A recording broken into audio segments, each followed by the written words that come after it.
Hi friends! Now that Momo is 3 months old, she eats a lot faster than she used to.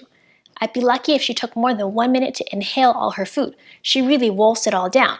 Of course, that does cause some concerns with bloat, which is a very serious medical condition. That's why I purchased a slow feeder. These bowls are meant to slow down your dog from eating, and it claims to take up to 10 times for them to finish feeding.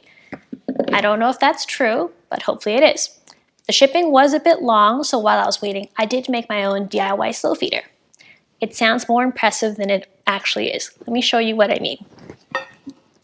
This is her regular bowl. I filled it with some food, and then I just put her Kong in the middle to obstruct her from eating.